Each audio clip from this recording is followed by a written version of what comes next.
नमस्कार दोस्तों, आज हम गुरु नानक की वाणी सुनेंगे। गुरु नानक कहते हैं, भगवान एक है परंतु उनके रूप अनेक है। ईश्वर ही सृष्टि करता है और वे स्वयं मानव अवतार लेते हैं। भगवान निर्भय है, उनका कोई शत्रु नहीं है। वे मृत्यु से परे है, वे पुनर्जन्म से मुक्त है।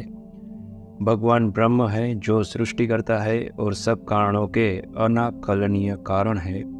उन्होंने सक्रिय इच्छा द्वारा समस्त जगत की रचना की है। भगवान असीम है, हम सीमित है, इसलिए हम सीमित शब्दों में भगवान का गुणगान करते हैं। आपकी महानता को हम कैसे जानें?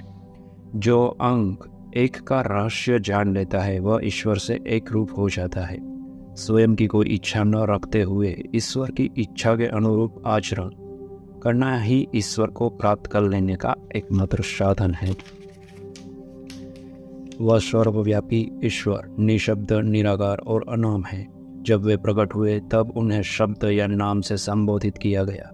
वही समस्त सृष्टि की उत्पत्ति है। जो अपने आप को ईश्वर की सर्वोच्च इच्छा के अधीन कर देता है वही विजय पाता है। अन्य किसी भी कर्म द्वारा विजय प्राप्त नहीं होती। दैवी इच्छा उसी पर प्रकट होती है जो भगवान से साधु नाम लेकर संवाद करता है। शब्द में से ही सृष्टि का उद्गम है और उसी में सृष्टि का विनाश, और पुनः शब्द में से ही सृष्टि की नई रचना होती है। जिसे सनातन सुख की खोज करनी है उसे उस सर्वव्यापी ईश्वर अर्थात नाम का छंद लगा लेना चाहिए। नाम में सच्चा आनंद है। सुख दुख में समग्र संसार फंसा हुआ है।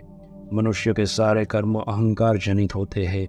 शब्द के बिना अंधविश्वास से छुटकारा नहीं मिल सकता और न ही अहंकार का नाश हो सकता है।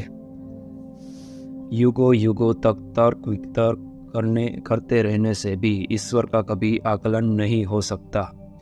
बाह्य मौन से कोई आंतरिक शांति नहीं पा सकता है, चाहे युगों तक वह मौन की ओर न बैठा रहे। सारे संसार का वैभव समर्पित करने के बावजूद कोई संतोष नहीं खरीद सकता है। आपका मन कितना भी कल्पक क्यों न हो, सारी कल्पकता दांव पर लगा देने के बाद भी भगवान को नहीं पाया जा सकता। प्रश्न: सत्य को किस प्रकार प्राप्त किया जा सकता है? मिथ्या के बादलों को किस प्रकार भेदा जा सकता है?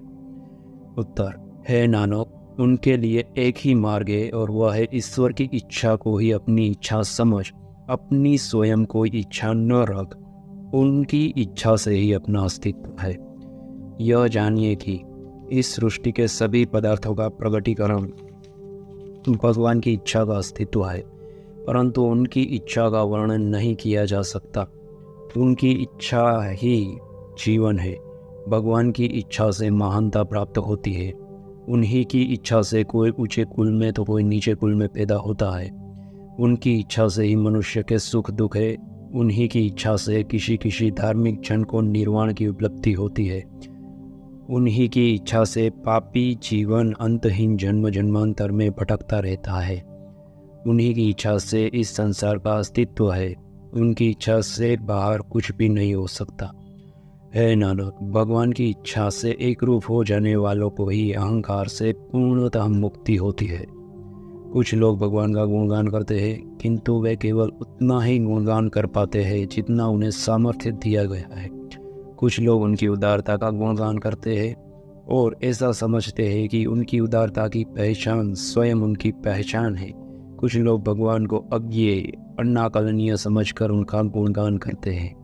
कुछ लोग भगवान का गुणगान यह समझकर करते हैं कि वे धूल को जीवन में तथा जीवन को पुनः धूल में परिवर्तित करने वाले हैं।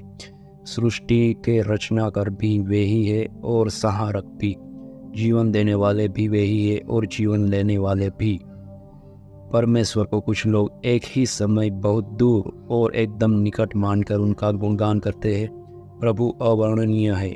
अनेकों ने भगवान का वर्णन करने की चेष्टा की, किंतु वे सदैव अवर्णनीय ही है।